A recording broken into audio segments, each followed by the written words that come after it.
Do not be afraid to fail, because that oftentimes is the thing that keeps us back, because we think we have to be right. We think we have to be perfect. We think that we can't stumble. And the only way you succeed in life, the only way you learn, is by failing. It's not the failure, it's what you do after you fail. You know, do you let it eat you up? Do you quit? Do you give up? Or do you let it bolster you? Does it serve as the challenge in your mind to do more, to take some risks, to step outside of your comfort zone? I want you all to stay true to the most real, most sincere, most authentic parts of yourselves. I want you to ask those basic questions. Who do you want to be? What inspires you? How do you want to give back?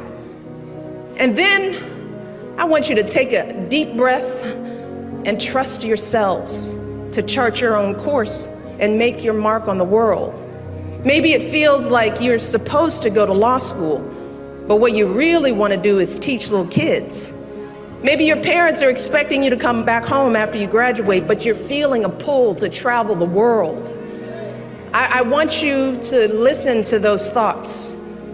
I want you to act with both your mind, but also your heart.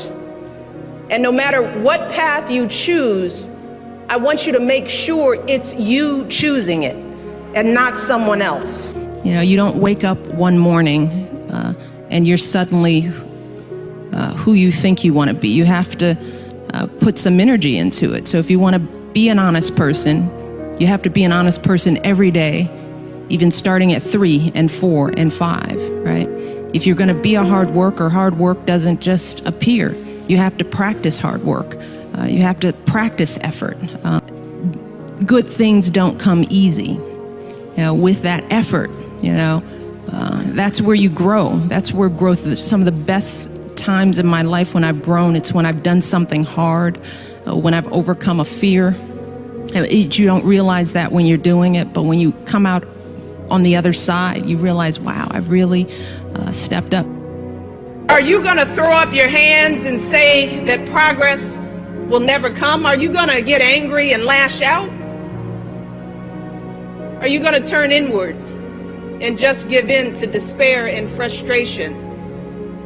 Or are you going to take a deep breath, straighten your shoulders, lift up your head? And excellence is the most powerful answer you can give to the doubters and the haters. It's also the most powerful thing you can do for yourself.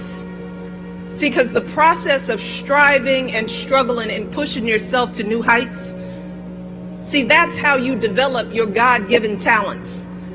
That's how you make yourself stronger and smarter and more able to make a difference for others. Be supportive of each other.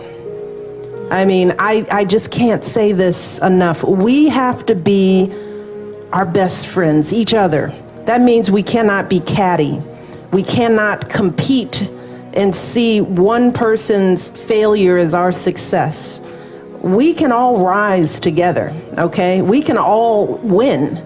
And we're sometimes taught in our societies that we have to compete and we have to hold each other back in order for one of us to succeed. That is not true. We need each other. The power of hope. The belief that something better is always possible if you're willing to work for it and fight for it. It is our fundamental belief in the power of hope that has allowed us to rise above the voices of doubt and division, of anger and fear that we have faced in our own lives and in the life of this country. Our hope that if we work hard enough and believe in ourselves, then we can be whatever we dream, regardless of the limitations that others may place on us. The hope that when people see us for who we truly are, maybe, just maybe, they too will be inspired to rise to their best possible selves. I want our young people to know that they matter, that they belong. So don't be afraid. You hear me? Young people, don't be afraid. Be focused. Be determined. Be hopeful. Be empowered. Empower yourselves with a good education.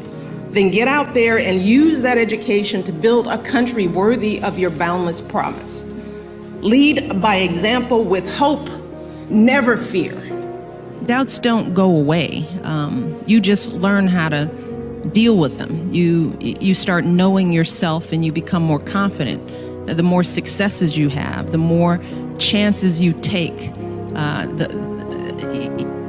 You don't let the failures or the stumbles define you. You know, everybody falls every now and then. Some people fall a lot. And what I realize is that we have long lives if we're healthy and we do what we're supposed to do. So think about life as a long trajectory. But at the same time, you don't want to make huge mistakes, because when you're young, making big mistakes can last forever, right? So you want to choose wisely. But the stumbles, the lessons learned, that's part of life that makes you grow. First of all, is knowing who you are and being confident in yourself, because there'll be, Clarissa, what did you say? Pushing beyond other people's labels of you, right? That's a big part. That's what we do to each other all the time. We don't even know each other, and we already determined from one glance, meeting, one line, one word, one phrase, this is who you are. So you have to know who you are before that. And you live that reality, and you keep living it out no matter what.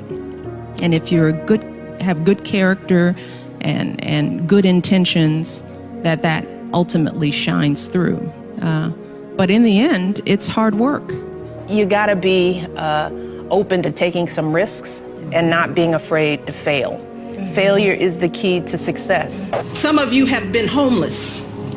Some of you have risked the rejection of your families to pursue your education. Many of you have lain awake at night wondering how on earth you were going to support your parents and your kids and still pay tuition. And many of you know what it's like to live not just month to month or day to day, but meal to meal.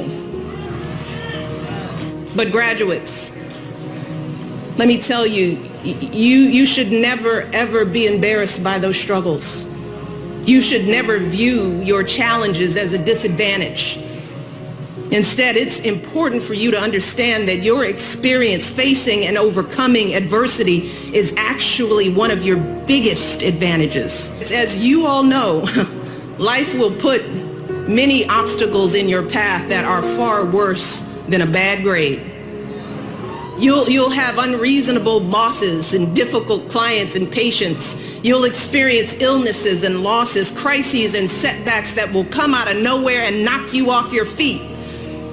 But unlike so many other young people, you have already developed the resilience and the maturity that you need to pick yourself up and dust yourself off and keep moving through the pain.